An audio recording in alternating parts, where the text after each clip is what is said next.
Boa noite a todos. Bem-vindos mais uma vez ao terceiro CIPO, o ciclo de palestras online do nosso grupo de pesquisa NEISE, Núcleo de Estudos Interdisciplinares em Saúde Integrativa da Universidade do Estado da Bahia, dentro do nosso projeto de pesquisa e extensão em síndrome de Ehlers-Danlos hipermóvel. Esse é o terceiro ciclo de palestras, começamos em 2024, e hoje nós teremos... estamos recebendo com todo carinho Giovana Romani Rinaldi. Giovana, ela é graduada em terapia ocupacional pela Unesp, especialista em saúde mental, reconhecida pela COFITA, e pós-graduada em neurociências. E hoje ela atua como docente do curso de graduação em terapia ocupacional pela Universidade Estadual do Mato Grosso do Sul. É docente e preceptora do Programa de Residência Multiprofissional em Reabilitação Física da Universidade Federal do Mato Grosso do Sul, a UFMS, e também é supervisora do setor de terapia ocupacional do Centro Especializado em Reabilitação da APAI de Campo Grande, série V APAI. E Giovana está aqui hoje porque, além dela ser terapeuta ocupacional, ela vive a realidade da síndrome de Ehlers-Danlos hipermóvel na prática e pessoalmente. Ela é uma pessoa com CDH e tem atuado diretamente no acolhimento de usuários desse centro especializado da APAI de Campo Grande. O trabalho dela, ela identifica frequentemente a hipermobilidade articular em crianças com autismo, o que pode interferir muito na integração sensorial, e por isso faz sempre o encaminhamento para a equipe de terapia ocupacional sob sua supervisão, além de investir em capacitação frente à escassez de profissionais preparados para isso. E, claro, leva esse tema para a academia, formando novas gerações de profissionais atentos à CDH. Vale ressaltar que terapia ocupacional é uma carreira em ascensão, porém, em muitos estados, como é o caso aqui da Bahia, não há muitas faculdades formando profissionais nessa área. Então, além de tudo isso, ela vai trazer um pouco desse universo do que é essa carreira, como ela pode atuar nas demais frentes e, obviamente, com foco aqui em síndrome de Ehlers-Danlos. Então, hoje, ela vai abordar um tema: adaptação, funcionalidade e qualidade de vida, a terapia ocupacional no suporte à síndrome de Ehlers-Danlos. Então, vamos aproveitar cada instante com Giovana. Giovana, seja muito bem-vinda. Você tem cerca de 1 hora, pode, obviamente, passar um pouquinho para a sua palestra. Quando você encerrar, a gente faz uma pequena pausa de 5 minutos e, após esse tempo, a gente volta para a roda de conversa, onde a gente abre para perguntas do público em geral que está aqui. Tá bom? Uma ótima palestra para você e até daqui a pouco. Legal. Muito obrigada. Boa noite a todos. Eu sou a Giovana, sou terapeuta ocupacional. Antes de tudo, eu quero agradecer o convite da professora Astria, que trouxe, bem dito, como as pessoas desconhecem a terapia ocupacional, ou se conhecem muito pouco, né, do que é a terapia ocupacional. Então, hoje eu trago para vocês um pouco da realidade do que faz o terapeuta ocupacional e de como o terapeuta ocupacional pode ajudar as pessoas que têm síndrome de Ehlers-Danlos. E não só, né? Mas aqui a gente vai tentar direcionar nesse sentido, mas apresentar a terapia ocupacional de um modo geral para vocês. Vamos lá.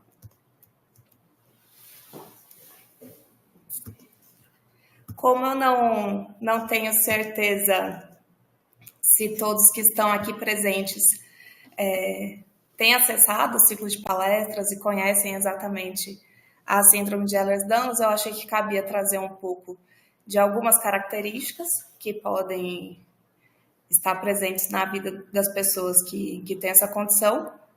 Então, a gente consegue pensar na hipermobilidade articular, na instabilidade articular, nas luxações recorrentes. Aí temos alterações cutâneas, gastrointestinais, cardiovasculares, dor crônica, fadiga, alterações sensoriais, disfunções autonômicas, isolamento social, distúrbios de sono, diminuição de concentração e produtividade, dificuldade no planejamento motor, dificuldade de regulação emocional, enfim. São muitas as características que podem estar presentes nas pessoas que vivem com síndrome de Ehlers-Danlos, e como cada indivíduo é único, as pessoas que têm síndrome de Ehlers-Danlos também têm características únicas, então algumas pessoas vão ter mais características, outras menos, outras vão estar mais acometidas de algo ou de alguma coisa ou outra, mas de um modo geral todo mundo entra num ponto comum que é funcionalidade. Funcionalidade e qualidade de vida, eu acho que são dois termos que conectam todas as pessoas com síndrome de Ehlers-Danlos. E pensando nisso, eu acho que a gente consegue guiar para como a terapia ocupacional consegue ajudar a gente nesse sentido.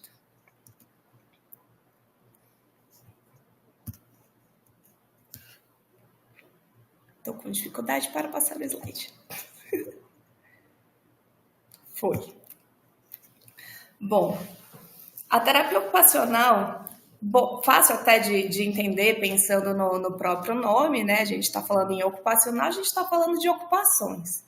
Então, a terapia ocupacional, ela pensa na relação das pessoas e as suas ocupações. E ocupação pode ser tudo que a gente faz na nossa vida. Desde a gente levantar da cama, escovar os dentes, preparar um café da manhã, pegar um ônibus, vestir a própria roupa, socializar, passear, comer, trabalhar, enfim. Tudo é ocupação. Então, se a gente está pensando na relação das pessoas com suas ocupações, a gente está pensando numa profissão que trabalha com a essência da vida, porque todo mundo tem ocupação, todo mundo precisa das ocupações, e até é um ponto interessante porque a gente trabalha, vamos dizer assim, com duas frentes, de o que a pessoa precisa fazer, e precisar no sentido de sobrevivência mesmo, né? A pessoa precisa dormir, ela precisa comer, ela precisa ter alguma higiene, né? E até as coisas que a pessoa deseja fazer. Então, o que você gosta? O que é interessante para você? O que te dá prazer? O que é gostoso? O que é satisfatório? Isso também importa, não só aquilo que a gente precisa fazer para viver, né? E aí, a gente entra num ponto que é até interessante para a gente entender a justificativa de como o terapeuta ocupacional acaba sendo um profissional pouco reconhecido, porque ele fica num caminho que ele é intermediário entre a área da saúde e a área de humanas, a área social mesmo. Se a gente pegar a história da terapia ocupacional, a gente vê ela surgindo junto com a fisioterapia, por exemplo, mas a fisioterapia deixa muito claro qual é o papel dela enquanto profissional de saúde, né? E até quando a gente está falando lá atrás dessa visão biomédica, de ver a pessoa, né? A gente consegue entender um caminho muito, muito direto, muito claro.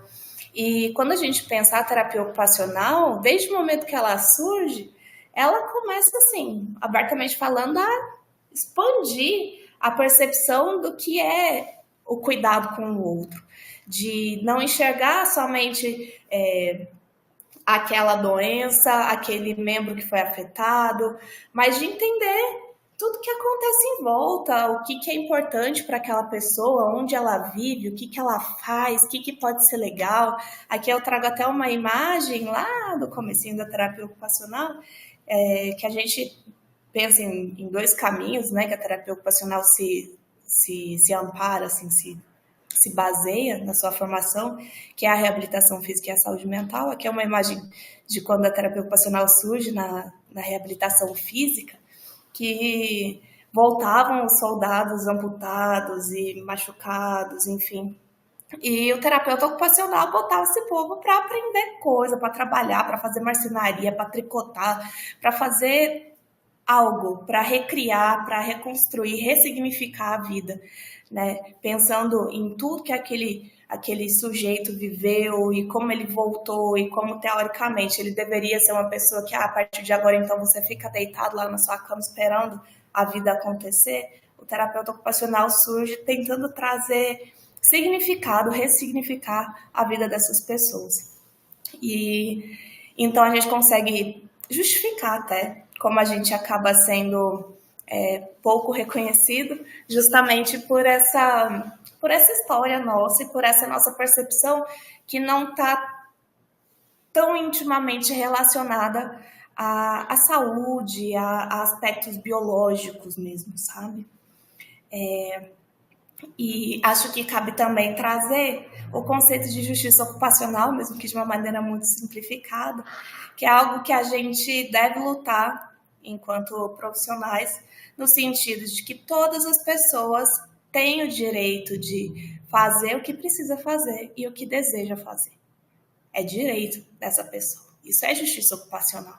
Então, você propor para que essa pessoa consiga ter as suas ocupações e executar elas de maneira plena e que ela se sinta satisfeita com essas ocupações, é o grande ápice da nossa atuação. Vamos lá. E aí, apesar de, como a professora Astrid até comentou, a gente sabe que é muito difícil encontrar o terapeuta ocupacional, até, por conta desse histórico. As formações são poucas no Brasil, a gente tem poucas universidades formando terapeutas ocupacionais. Trago até o exemplo aqui de Mato Grosso do Sul, que é um estado que teve um único curso de terapia ocupacional entre 97, 98 até 2010, e formou esse número X de profissionais e nunca mais formou outros profissionais até agora, 2025, quando a gente abriu o curso de terapia ocupacional na UEMS, na estadual aqui do estado. Então, a gente percebe que a gente tem profissionais, inclusive é bom ressaltar que profissionais que formaram lá atrás, muitas vezes se viam formados, iam para a rua, iam tentar achar emprego e ninguém nem sabia o que fazia. Então, assim, não tinha emprego para todo mundo, a pessoa se formava e não tinha para onde ir. Muitos profissionais acabavam formando em terapia ocupacional e não seguindo a carreira porque não tinham espaço para atuação. Então, muitos profissionais se formaram depois em fisioterapia, em enfermagem, enfim, encontraram outros caminhos para atuar. E eu dou graças porque muitos estão voltando para a área hoje em dia, momento que a gente tem sido um pouco mais reconhecido. Mas eu acho que cabe a gente falar aqui quais espaços a gente pode encontrar um terapeuta ocupacional, quais espaços o terapeuta ocupacional pode atuar. Então, a gente pode pensar num eixo muito mais fechado de saúde, pensando na atenção básica, na atenção especializada, saúde do trabalhador, saúde coletiva, mas a gente também encontra o terapeuta ocupacional lá na educação, desde o ensino regular até o AEE, na educação especial, em orientação vocacional. A gente encontra o terapeuta ocupacional lá na assistência social, em centros de convivência, em instituições de acolhimento, CRAS, CREAS, com a população de rua. A gente encontra o terapeuta ocupacional trabalhando diretamente com cultura, em centro cultural, em museu, em biblioteca, dando oficina de arte, de teatro, de música, de artesanato, em projetos sociais, em ONGs, em coletivos. A gente também encontra o terapeuta ocupacional lá na justiça, na segurança pública. A gente consegue pensar o terapeuta ocupacional no sistema prisional, em conselho tutelar. E nas empresas, se a gente está falando nas empresas privadas, em aspecto de ergonomia, no desenvolvimento de tecnologia assistiva, para pensar design universal, em startups, enfim.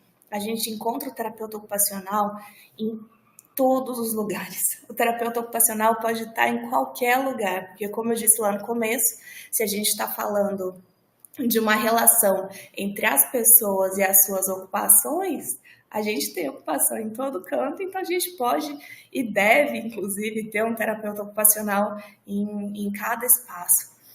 O terapeuta ocupacional tem um olhar muito refinado em alguns aspectos, que pode contribuir muito em vários espaços. E além de outros cantos que eu não acabei não colocando aqui, infelizmente, como, por exemplo, em questão esportiva, né? A gente tem terapeutas ocupacionais que trabalham diretamente com o esporte, por exemplo, que é uma área incrível.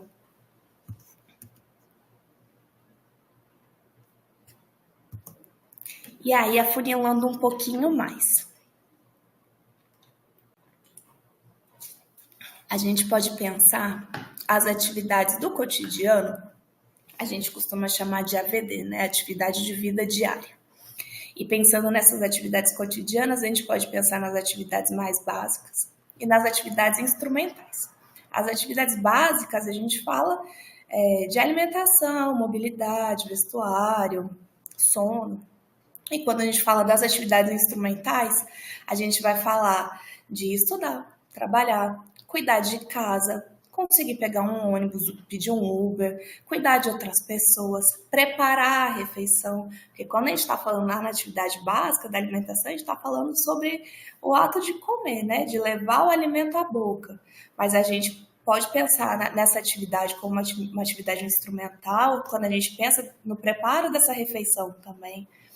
Desde ir ao mercado, fazer a compra, cuidar do dinheiro, escolher, fazer a lista de compra, né?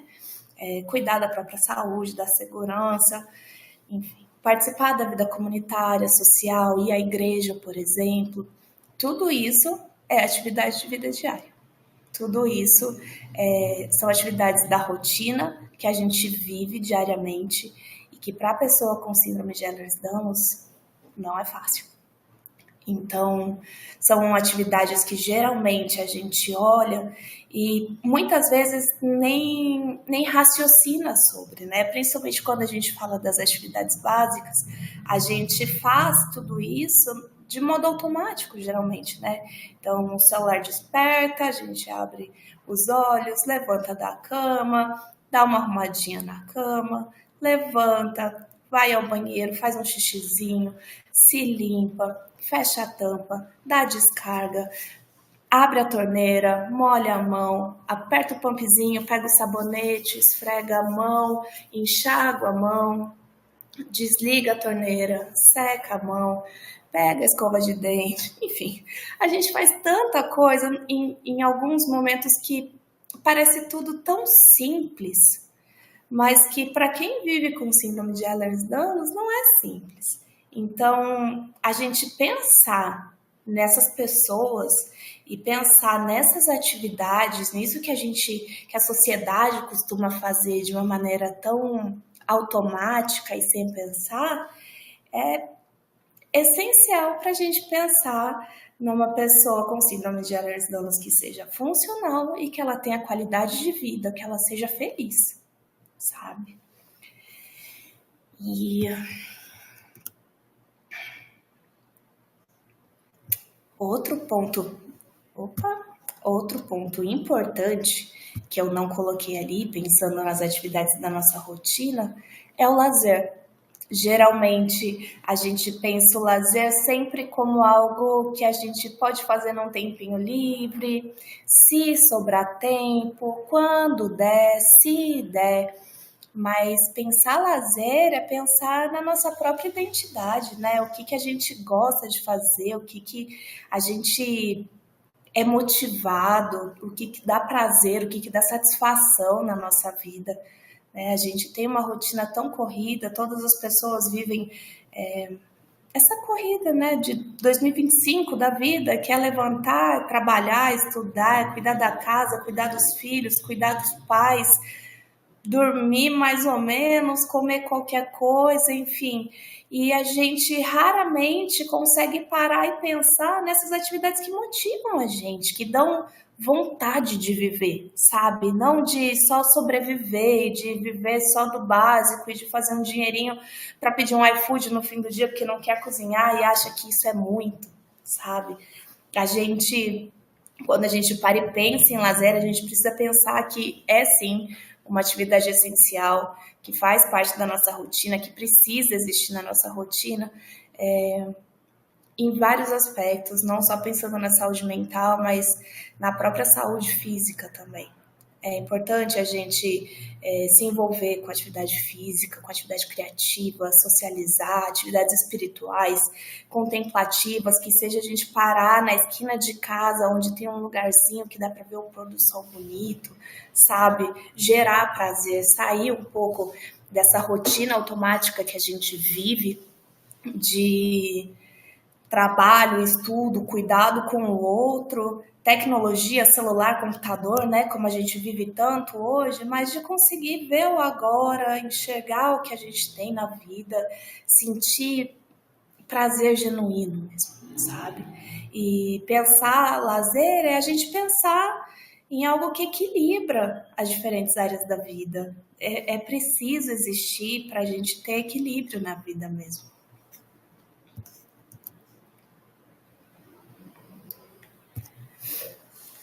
E aí, eu vou fazer um recorte, porque como eu disse, a terapia ocupacional, ela é muito ampla, né? Ela pode estar em muitos espaços, ela pode trabalhar com diversas áreas, em vários caminhos. E eu resolvi fazer um recorte pensando em tecnologia assistiva. Tecnologia assistiva, a gente pode considerar aquilo que a gente usa como um recurso para facilitar a nossa vida. Então, a gente pode pensar, desde quando a gente fala de tecnologia, a gente pensa em coisas tecnológicas, midiáticas, né? Em, sei lá, adaptar um carro ou ter uma casa automatizada. Você fala, Alexa, liga o meu ar-condicionado, enfim. Mas não necessariamente isso. Isso também pode ser, mas não necessariamente isso, mas adaptações que a gente tem para engrossar um talher, por exemplo, se tiver difícil a coordenação motora fina, tudo quanto é gambiarra que a gente imaginar. O terapeuta ocupacional, ele é o profissional que está mais perto ali da saúde, que trabalha com gambiarra. O terapeuta ocupacional, ele é bom nisso, bom de pensar a estratégia, de pensar a ideia, de catar qualquer coisa e transformar aquilo de modo que a pessoa consiga usar, consiga ser útil, consiga ser interessante e funcional para aquela pessoa. O terapeuta ocupacional, ele pode pegar o que for, eu consigo trazer o exemplo da minha mãe. A minha mãe, ela tá com um tumor cerebral, ela tá com glioblastoma, e ela fez a cirurgia dela, e quando ela fez a cirurgia do lado esquerdo, quando ela saiu da cirurgia, ela saiu com uma hemiparesia direita, e ela queria escrever, porque ela tá com dificuldade na fala, e ela foi tentar escrever, não conseguiu escrever. Eu tava na cidade dela, então eu não tinha meus recursos por lá, né? E aí eu fui para casa dela, eu cheguei na casa dela e falei, eu preciso achar alguma coisa para ajudar minha mãe. Geralmente eu coloco para engrossar uma caneta, por exemplo, a gente pega uma tirinha de EVA, corta assim comprida, enrola, fica grossinho, já engrossou, perfeito. Mas na minha mãe não tinha EVA, não tinha nada, e eu fui abrindo gaveta, eu achei uma bola de Natal. Bolinha de pendurar na árvore de Natal. Eu peguei aquela bola da árvore de Natal, catei uma caneta velha, esquentei no fogão, furei, atravessei a bola, finquei a caneta ali e pronto. Ficou um engrossador maravilhoso, em bola, ela segurou super bem e conseguiu escrever. Pronto.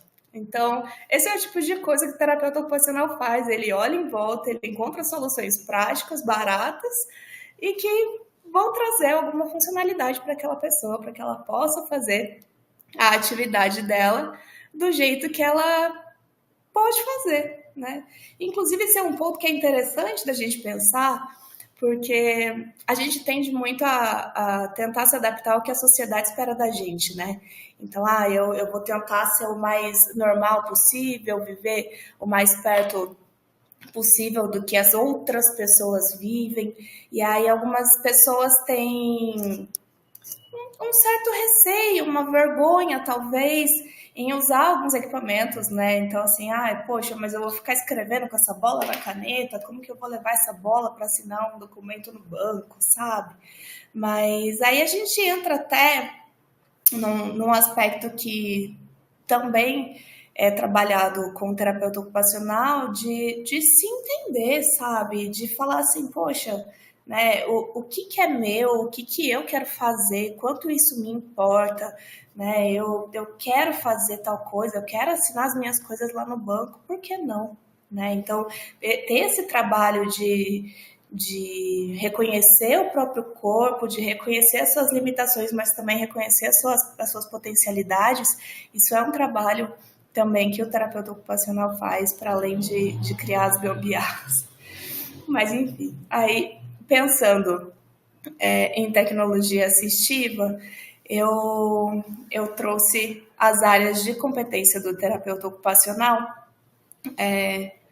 pensando estritamente nessa área, né? Então, a gente consegue pensar nos auxílios para a vida diária e vida prática, a gente consegue pensar, como eu disse antes, em atividades de vida diária, atividades básicas e atividades instrumentais, em comunicação aumentativa e alternativa. A comunicação aumentativa e alternativa, eu não sei se todos conhecem, mas para pessoas que têm dificuldade na comunicação, a gente pode usar alguns recursos visuais para isso, tanto tecnológico quanto mesmo numa pastinha, num papelzinho, num chaveirinho, que seja.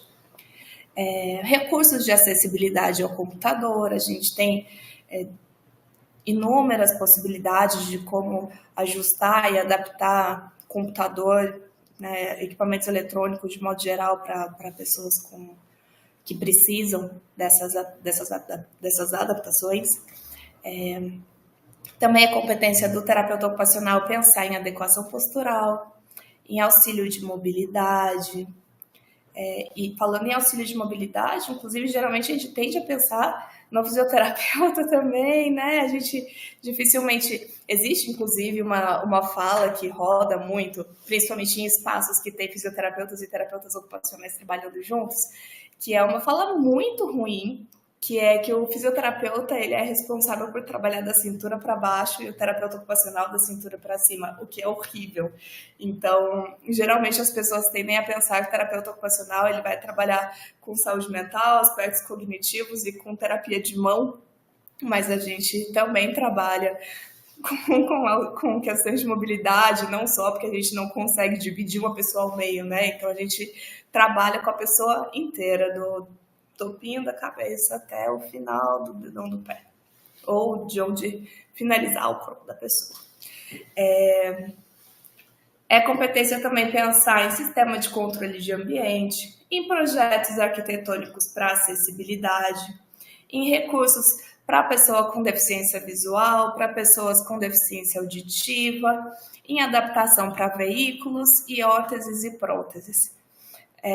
Então, como eu disse, a gente consegue pensar tanto nas tecnologias mais caras, vamos dizer assim, até as tecnologias mais baratas, mais fáceis de acessar. Enfim, a gente consegue trabalhar com uma gama bem ampla de recursos tecnológicos, pensando na adaptação da vida das pessoas. Né? E se a gente for ler aqui essas áreas de competência, a gente consegue enxergar muitos aspectos que uma pessoa com síndrome de Ehlers-Danlos pode precisar. Né? Então, até as mais incomuns, vamos dizer assim, as menos comuns, como os déficits auditivos, mas pensando em auxílio de mobilidade, adequação postural, por exemplo, né, que a gente costuma encontrar com mais frequência.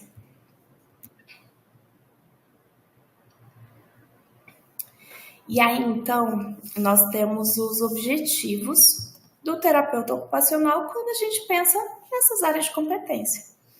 Então, ao que cabe o terapeuta ocupacional? Então, o terapeuta ocupacional ele pode desenvolver produto, recursos, estratégias para auxiliar no desenvolvimento das atividades de vida diária. Eu até trouxe uma imagem logo mais à frente, mas é pensar basicamente o que a gente já conversou aqui. Então, desenvolver o que for preciso para que as pessoas consigam fazer as suas atividades cotidianas.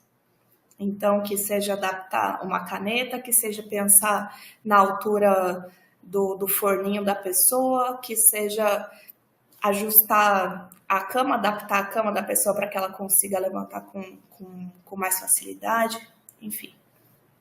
Produtos, recursos e estratégias para que a pessoa consiga fazer suas atividades de vida diária, suas atividades cotidianas com autonomia e independência.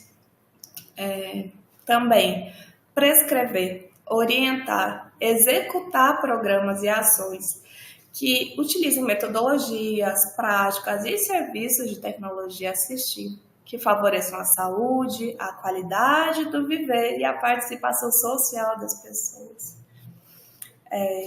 Criar equipamentos, adaptações e softwares para possibilitar e favorecer comunicação, educação e integração das pessoas na sociedade. Vejam que os dois itens, né, aqui vão falar sobre as questões sociais, porque a gente entende que, infelizmente, essas barreiras que a gente encontra acabam realmente isolando a gente da sociedade, né? Separando a gente da sociedade, impedindo com que a gente faça as coisas que as outras pessoas normalmente fazem na sociedade. Também objetiva prescrever, desenvolver e confeccionar órteses, próteses e meios auxiliares de locomoção. As órteses são aqueles equipamentos que as pessoas conhecem como talas, né? Então, a gente tem órteses de tudo quanto é jeito, a gente pode ter uma órtese bem grande, como a gente pensa numa órtese de posicionamento, por exemplo, de membro superior, que vai pegar desde a ponta do dedinho até aqui embaixo no antebraço. A gente pode pensar até naqueles anéisinhos, né? O oitinho que a gente faz para articulação de dedo, por exemplo. Isso é órtese de toda forma, tudo isso é órtese.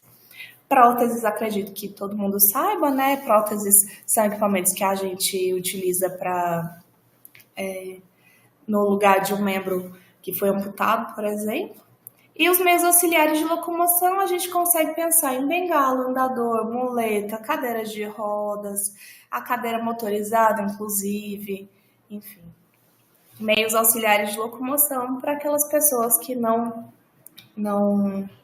se locomovem de maneira independente, né? Andando exclusivamente só com as próprias pernas.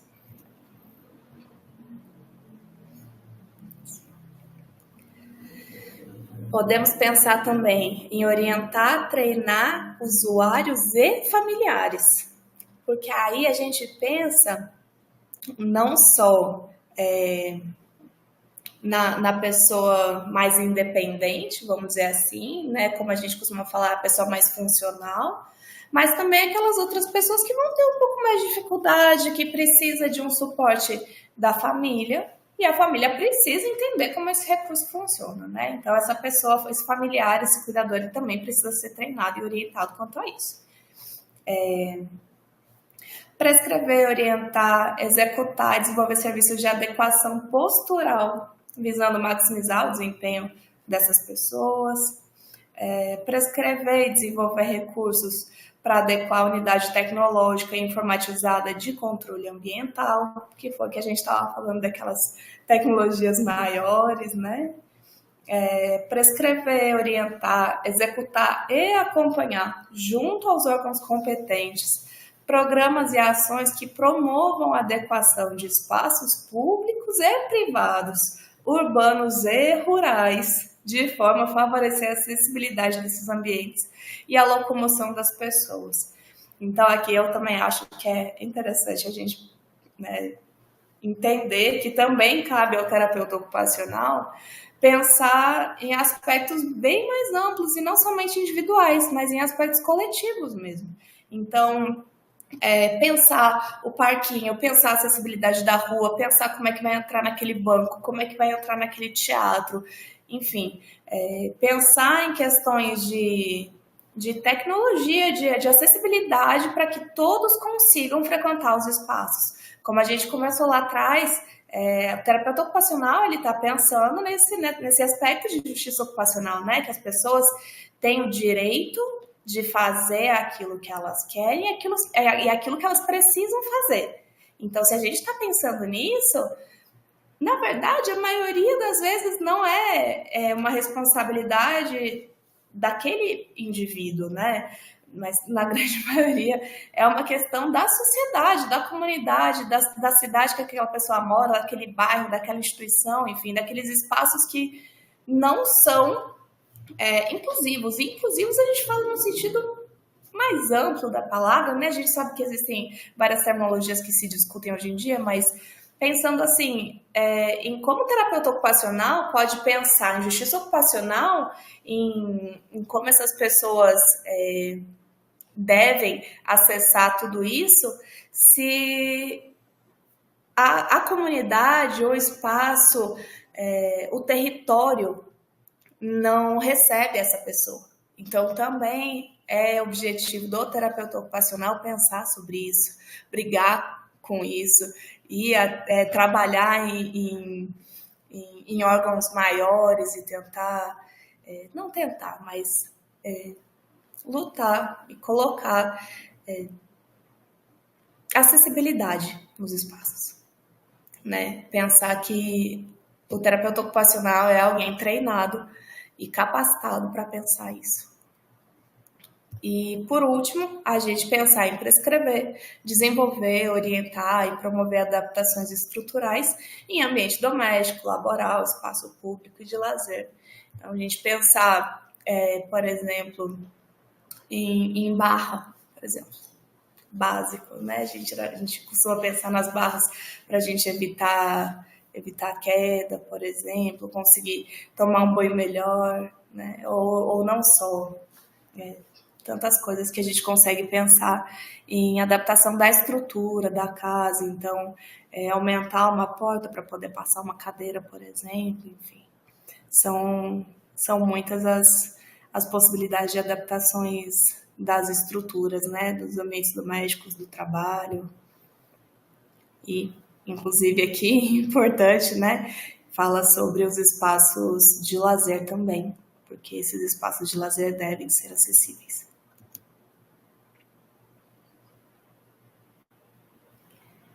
Então, o terapeuta ocupacional, ele avalia, ele prescreve, ele adapta, ele treina e ele acompanha. Ele precisa acompanhar. Então, muitas vezes a gente fala assim, vamos procurar um TO para fazer uma adaptação para mim, aí faz a adaptação e some. Então, vou procurar um TO para ele fazer uma órtese. Inclusive, essa é uma conduta que eu acho bem delicada, isso acontece, assim, falando abertamente com vocês sobre uma realidade dentro do meio dos terapeutas ocupacionais, que é o terapeuta ocupacional está atendendo a Maria, por exemplo, e a Maria precisa de uma órtese, e aí o terapeuta ocupacional que atende a Maria fala assim, poxa, mas eu não sei fazer a órtese, o que eu vou fazer? Então, eu Joaquina, estou atendendo a Maria, ela precisa de uma órtese, e aí eu falo, eu vou indicar a fulana de tal, que a fulana de tal faz órtese. Mas aí a fulana de tal vai fazer a órtese lá, não conhece a Joaquina, não sabe a realidade dela, não avaliou exatamente, porque cada um tem uma visão, cada um tem uma percepção, né? E aí a outra profissional não vai conseguir treinar, não vai conseguir acompanhar. E aí você, enquanto profissional que não fez essa órtese, acaba entrando num jogo muito difícil, assim. Eu acho esse um assunto bem delicado, inclusive. Mas, enfim, cabe ao terapeuta ocupacional fazer todo esse processo, desde a avaliação até acompanhar e perceber que essa pessoa realmente está conseguindo fazer o que ela precisa, o que ela quer, então tá funcionando, deu certo a adaptação, deu certo a minha órtese, deu certo o que for, a minha gambiarra, funcionou, agora tá bom. Então, se ela tá conseguindo fazer aquele arrozinho que ela queria fazer, que bom que ela tá fazendo o arrozinho dela, deu certo, cumpriu o meu objetivo, cumpriu o meu papel.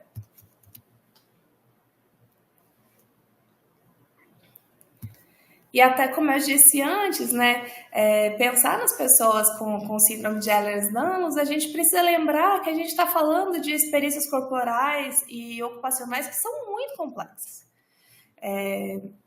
E o que une essas condições é o impacto funcional mesmo. E quando a gente fala em impacto funcional, é na funcionalidade, na capacidade de fazer as atividades do dia a dia, aquilo que a gente é acostumado a fazer, aquilo que as pessoas fazem, né? Ser independente, ser autônomo, conseguir escolher, conseguir fazer, depender o menos possível do outro, né?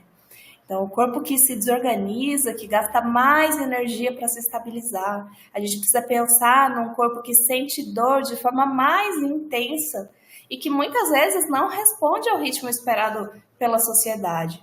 Então, a gente tem que olhar com muito carinho e muita atenção as pessoas com síndrome de Ehlers-Danlos, porque a gente precisa ouvir essas pessoas. E eu acho que isso cabe a todos os profissionais, né, que vão atender uma pessoa com síndrome de Ehlers-Danlos. A gente precisa ouvir. Esse é o primeiro ponto, porque a gente tende a olhar a pessoa e falar assim, ela tá ótima, essa é uma pessoa ótima, essa é uma pessoa funcional, essa pessoa tá legal, eu não sei o que fazer por ela, não tem nada. Mas é uma pessoa que tem dor, é uma pessoa que não consegue fazer como as outras pessoas e que aí tem uma cobrança da sociedade e acaba gerando uma autocobrança também. Enfim, a gente precisa ter um tato mesmo para ouvir essa pessoa, entender, conhecer e perguntar a ela mesmo, fazer esse trabalho ser sobre a pessoa, né? Então, fazer a avaliação com ela e não sobre ela. Não ficar olhando e falando assim, você tem um ângulo X aqui, vou usar meu goniômetro para avaliar aqui, e aí você tem um ângulo X, eu quero que você chegue a um ângulo Y na amplitude de movimento de tal articulação, enfim. Não é isso. O terapeuta ocupacional, ele precisa avaliar, e não só avaliar, mas todo acompanhamento precisa ser feito com a pessoa. O que você quer? Vamos tentar juntos? Vamos pensar juntos? Vamos tentar tal coisa? Se não der certo, a gente tenta outra. Vamos pensar naquilo? E muitas vezes a própria pessoa atendida, ela consegue imaginar 1000 coisas junto com o terapeuta. O que é incrível, porque às vezes está muito perto da realidade dela. Estava ali do lado dela e ela falou, puxa, é verdade, tem tal coisa ali, eu podia fazer de tal forma. Isso é incrível, porque faz com que a pessoa consiga começar a olhar em volta e ser mais independente até para as próprias adaptações, às vezes. De criar uma mente adaptativa mesmo, da pessoa conseguir olhar em volta nesse treino, de olhar e falar assim, poxa, eu tô com uma dificuldade tal, eu vou usar tal coisa, tem tal coisa, eu consigo mexer nisso. Poxa, tinha uma pessoa que eu atendia, que ela dizia muito assim, se eu estivesse lá com a Giovana, o que a Giovana ia fazer uma hora dessa? O que a Giovana ia pensar? Dá pra pensar tal coisa, dá pra pensar em tal gambiarra, vamos juntar isso. E isso é incrível. A pessoa também não depender mais do terapeuta ocupacional também é incrível, né? A terapia ocupacional, ela parte da experiência subjetiva, daquilo que cada indivíduo percebe como desafio e como possibilidade. A gente, às vezes, precisa abrir um pouco, né? Tirar a poeirinha da frente do rosto da pessoa que a gente vai atender, porque, às vezes, a pessoa só consegue enxergar os desafios, só consegue perceber as barreiras, o que é completamente normal e compreensível, né? Entendendo tudo que a gente vive, mas às vezes a gente tem que parar e falar assim, mas você é boa nisso, você é boa naquilo, vamos tentar tal coisa, nossa, olha, você é ótima naquilo, vamos usar isso. A gente também explorar essas possibilidades, as potências das pessoas, sabe? Isso também cabe ao terapeuta ocupacional, encontrar, enxergar junto àquela pessoa o que tem de bom, o que tem de potente. E aí, eu até penso que o terapeuta ocupacional é quase como essa menininha aqui, assim, eu fui juntando figurinhas ali no Canva e achei que ficou bem ilustrado no sentido de mostrar o que é o terapeuta ocupacional. Essa menininha olhando e tentando enxergar as possibilidades de alguém pleno lá na frente. E que não dependa mais dela, né? Não dependa nem do terapeuta ocupacional.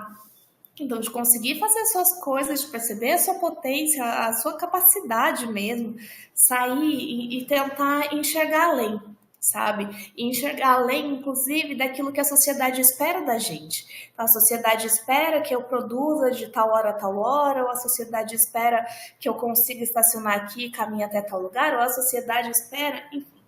Mas de você parar e pensar assim, ok, né? A gente pode brigar, pode lutar para ter uma sociedade que me acolha melhor, e é dever da sociedade me acolher bem e tornar os espaços acessíveis a mim, mas eu sou boa em tal coisa, eu sou boa nisso, eu faço bem tal coisa, é legal determinada coisa, e aí eu vou conseguir me motivar e pensar, e junto com o terapeuta ocupacional, transformar a minha própria vida, ressignificar a minha vida e conseguir ser mais pleno, me enxergar, ver o meu potencial na minha própria vida, apesar das minhas dificuldades, e que eu sei que muitas vezes é muito difícil, porque a gente, como a Astria falou, né, eu sou uma pessoa também com síndrome de Ehlers-Danlos, enfim, eu tenho desautonomia, eu tenho autismo, são muitas coisas,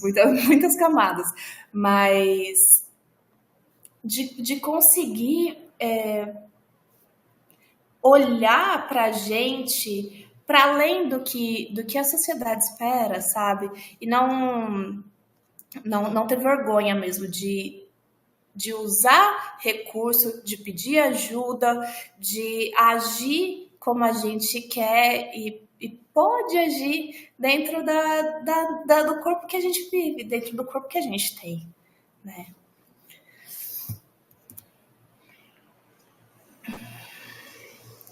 E aí aqui eu trouxe algumas coisas que a gente pode pensar enquanto facilitadores da nossa vida. Alguns recursos a gente já conhece, alguns recursos a gente consegue até comprar pronto, quando a gente pensa, por exemplo, nesse abridorzinho de pote aqui.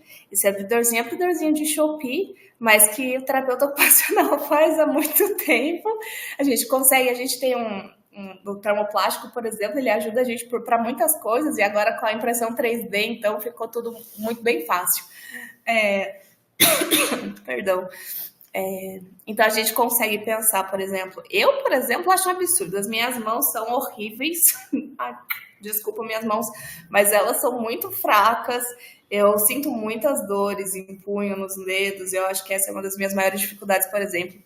Eu tenho realmente muita dificuldade em abrir pote, em abrir garrafa, e esse recurso ele é ótimo, ele funciona bem. Então, estratégia. Né, em outros momentos, vou pedir ajuda para alguém para abrir um pote, aí fulano tá tomando banho, aí até ele sair do banho para vir abrir o pote, eu já cansei, já não quero comer mais meu doce. Então, não, tem um recurso, um negócio que vai facilitar a minha vida, que eu consigo, eu abro meu pote, eu como meu doce sozinho, sem esperar que a outra pessoa tenha que sair do banho e venha de boa vontade abrir o pote para mim. Né? Ou se a gente pensar, por exemplo, usar tesoura é uma coisa muito difícil.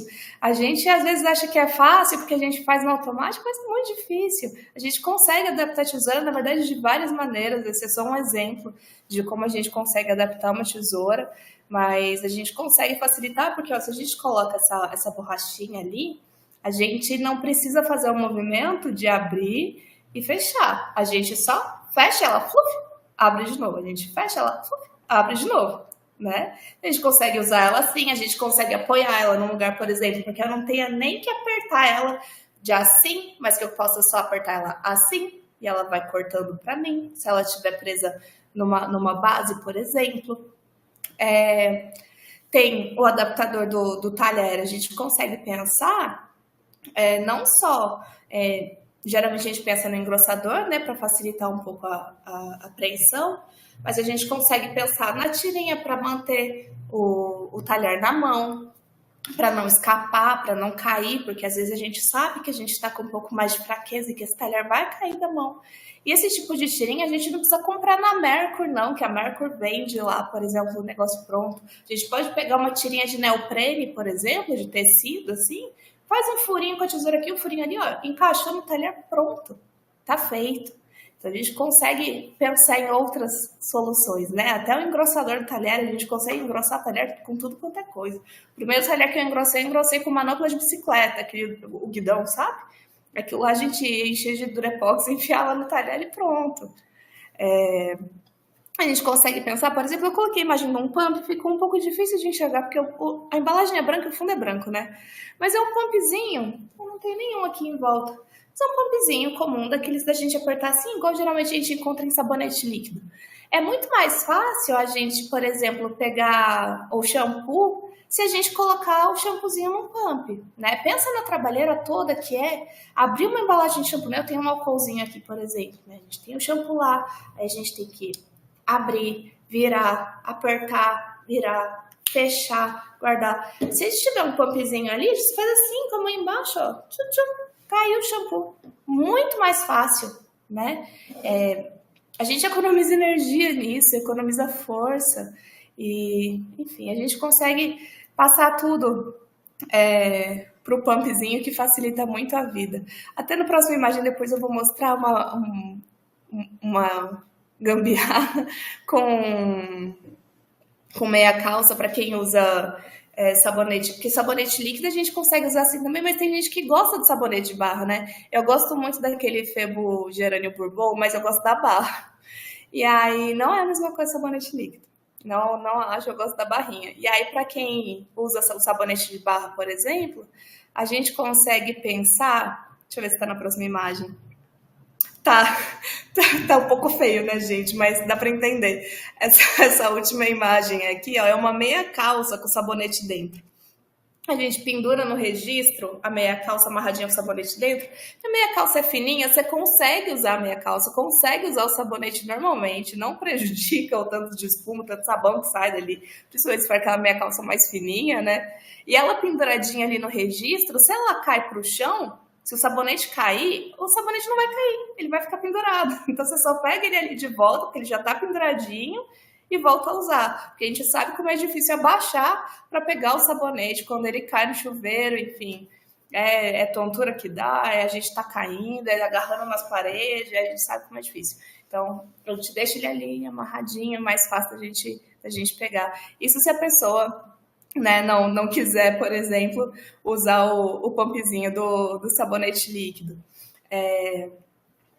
Tem essas adaptações que a gente consegue fazer facinho também para fechar uma pulseira, por exemplo. E essa adaptação da pulseira, por exemplo, eu acho que ela é ótima para qualquer pessoa, porque é muito difícil prender o fechinho de uma pulseira para qualquer pessoa, não só para pessoa com síndrome de Ehlers-Danlos, né? O abotoador é muito difícil, né? Como eu falo, a gente acaba fazendo tudo tão automático que a gente não para pensar, mas quem tem síndrome de Ehlers-Danlos consegue perceber como é difícil abotoar. Abotoar exige uma coordenação, uma destreza, e aquilo dói, aquilo incomoda, e aí, principalmente se é uma camisa que tem um monte de botão, eu mesmo, se eu tô sem abotoador, eu abro 2 botões e enfio ela já abotoada, e eu nunca desabotou a camisa nunca na vida. Mas se ela abrir em algum momento, acontecer alguma coisa que ela tá inteira aberta, eu já olho frustrada e falo, nem vou colocar, porque muito trabalho para botar aquilo tudo. Então tem o abotoadorzinho, que ele é um engrossadorzinho. Inclusive, isso daqui a gente consegue também. Aquele mesmo recurso que eu falei de usar a manopla de bicicleta, a gente enfia um clipe, desses clipes que a gente coloca em papel, a gente estica ele, remodela, enfia ali, a gente passa e é muito mais fácil de abotoar.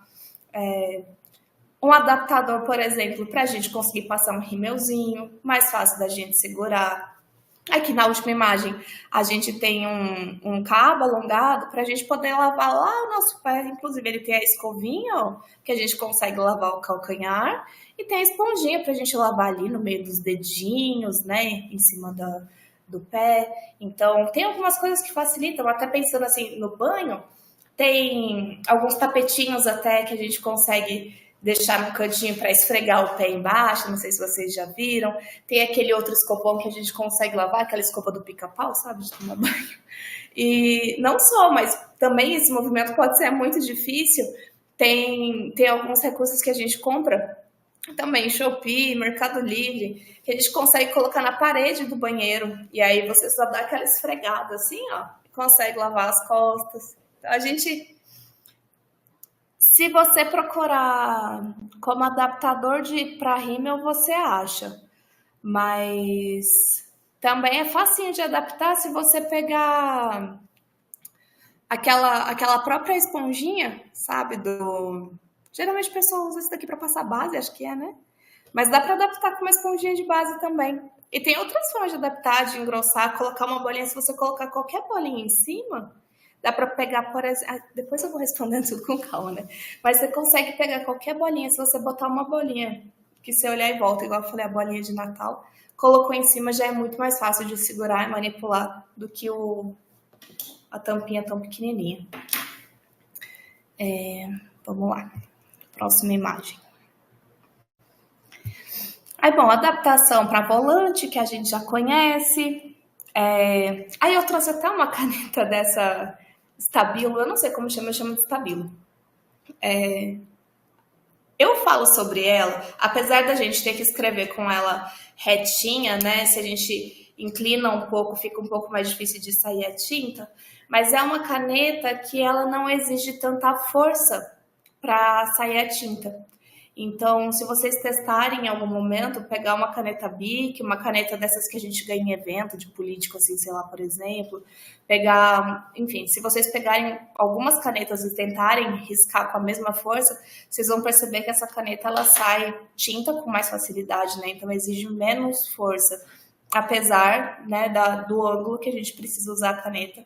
Eu acho que ela é uma excelente alternativa para escrever.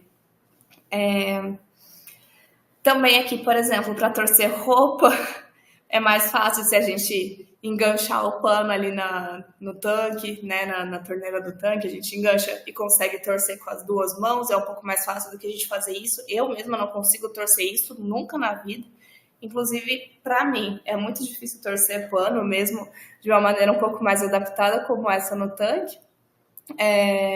Então a gente pensa em outras alternativas, aquele mopzinho que a gente faz assim, gira no baldinho, né? A gente consegue pensar em outras possibilidades também, né? A gente sempre vai pensar no que a pessoa consegue, no que está acessível até para a pessoa que a gente vai atender, né? Em cima, um suporte para a tela do computador, o que é importantíssimo para a gente. A gente sabe que a maioria de nós tem essa dificuldade com a questão postural, né? Então, aqui tem até um adaptador que ele é comprado, mas a gente consegue usar livro. Eu aqui mesma, nesse momento, estou com 2 jogos embaixo do meu notebook. Depois eu tento virar a tela para mostrar para vocês, mas eu tenho 2 jogos de... Verdade. Eu tenho 2 caixinhas de jogos aqui, tipo de brinquedo. Eu coloquei as 2 caixas e botei meu notebook em cima, porque assim eu consigo tá melhor posicionada, né? Antes eu até estava conversando com a Rafaela, meu computador estava lá embaixo e aí a postura estava um pouco ruim. E aí a gente consegue pensar, tá em outros pontos, né? Então, esse nosso déficit proprioceptivo, né? Essa dificuldade que a gente consegue pensar. Aqui eu não sei se dá para enxergar uma adaptação feita numa cadeira. É uma tira de tecido. Geralmente a gente pensa no TheraBand. Vocês sabem o que é o TheraBand? Aquela faixa elástica que a gente pensa quando a gente vai fazer exercício, que é um elastiquinho um pouco mais, uma tira elástica, né? Geralmente um daquele costuma ser o que a gente usa para adaptar, mas aqui no caso, inclusive, é uma tira de camiseta, tira de malha. A gente amarra no pé da cadeira e aí a gente consegue ficar se movimentando e gerando estímulo, né? Então, eu tô adorando aí, gente. Eu vou ter que fechar o chat aqui, senão eu vou ficar conversando com vocês pelo chat antes da hora. Enfim, a gente consegue fazer uma adaptação dessa na cadeira, por exemplo. Isso é ótimo, inclusive, para crianças que não ficam sentadas, que têm dificuldade, né, em permanecer sentado por muito tempo. Até o hábito que a gente tem de morder coisas o tempo todo, né? Seja por questão sensorial, seja por ansiedade mesmo. Então, que a gente consiga colocar um mordedorzinho na ponta da caneta. Vou ter uma caneta que eu acabei de comprar, uma Stabilo, caríssima, e aí eu vou ficar estragando ela, mordendo ela, roendo ela. Vamos botar um negócio que eu possa realmente morder. Aí eu vou botar um mordedorzinho ali em cima, que aí eu que tenho a pecinha aqui, eu vou morder aquilo e aquilo é o adequado, né? Enfim, eu acho que... e eu coloquei um plannerzinho aqui também, na segunda imagem, para a gente pensar que também a gente precisa ter rotina, se estruturar, se organizar, planejar, né? A gente precisa pensar o nosso dia, pensar nossas atividades, para a gente poder viver bem, né? A gente precisa se adaptar, e para isso a gente precisa se planejar e se organizar. E para a gente se planejar e se organizar, ter uma agendinha, ter um planner, que seja no celular, que seja um caderninho, e tem N alternativas de planners, de organizadores que a gente pode usar para que a gente economize energia, para que a gente não sinta a dor, evite a dor, né? Não sentir, um pouco difícil, mas evitar um pouco algumas dores, enfim. Se a gente se organiza, a gente consegue viver um pouco melhor, né? Inclusive, as meninas estão falando aqui no chat, e a linha aqui é Demi Lovato, o nome dela, eu acho, né? Foi uma linha que, inclusive, esse perfume, ele entrou num momento na discussão ali dentro do grupo dos sedianos, as pessoas falaram um tempo sobre ele, conversamos sobre, e não só o perfume, mas a linha toda foi desenvolvida com uma terapeuta ocupacional. Ela chama... Selena Gomez? Gente, Selena Gomez. É uma terapeuta ocupacional que desenvolveu, ela chama Esther Bay, e ela que pensou essa tecnologia nesses cosméticos que foram lançados pela Selena Gomez. Então, eu só achei que valia a curiosidade aqui, porque a gente fala que a gente tem tanta dificuldade de encontrar um terapeuta ocupacional, né? E que a gente conhece tão pouco, mas ainda há pouco a gente estava falando sobre esse perfume na nossa comunidade de sedianos, e é um pedacinho de um terapeuta ocupacional.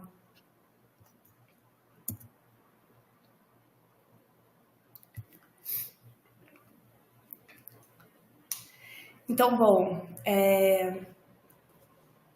apoiar a pessoa com síndrome de Ehlers-Danlos a encontrar formas seguras e sustentáveis de realizar suas atividades, se respeitando, economizando energia, prevenindo lesões. Também significa ajudar na organização da rotina, na adaptação do ambiente, da casa, da escola, do trabalho, no uso dessas tecnologias assistivas, no reconhecimento do próprio corpo, dos seus limites e das suas potencialidades. Então, tudo isso é a terapia ocupacional.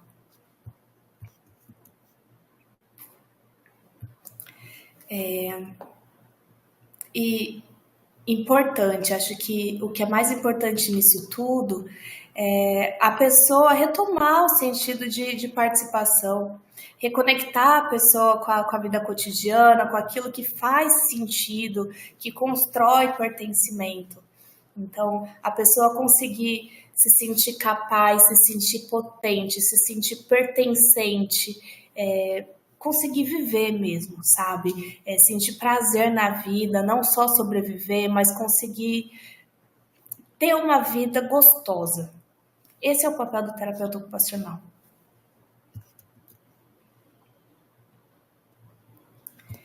E aí, por fim, né, não é sobre só estabilizar articulações, mas sobre sustentar vidas significativas. Trouxe algumas referências, né, pensando nas questões da terapia ocupacional e lá do nosso comecinho dos aspectos da síndrome de Ehlers-Danlos. E acho que finalizo por aqui. Eu agradeço muito, espero que tenham gostado, que tenha sido útil, espero que consigam encontrar terapeutas ocupacionais, e eu estou à disposição, se precisar me chamar, a gente bate papo, a gente conversa, a gente se ajuda. Estou aqui para isso. Obrigada, viu, gente? Maravilha, Giovana, maravilha. Que bom que você está aqui, que bom que você existe, que bom que você... Não é que bom que você é sediana, não, porque nunca é bom, né? Mas, falando de sediana para sediana, né? Só quem está passando é que consegue realmente entender. E se eu tivesse visto sua palestra mais cedo, tinha facilitado minha vida. Mas depois a gente vai conversar sobre isso, o pessoal está animado. várias perguntas, várias considerações interessantíssimas. Mas agora a gente vai dar os nossos 5 minutinhos aí de intervalo para você tomar uma água, o pessoal esticar as pernas, né? Falou da Orquis, eu fui lá buscar a minha, que tinha esquecido. Você falou da caixa, eu botei outra caixa aqui, eu já tenho uma mesinha bem baixa, que eu falei, pô, eu tô abaixada aqui e apertando, agora ficou melhor aqui, ajustei minha postura. Então são 20h16, 20h21, exatamente, eu reabro aqui. Quem quiser pode já fazer suas perguntas no bate-papo, que a gente lê e fala aqui. Quem quiser falar, pode falar. E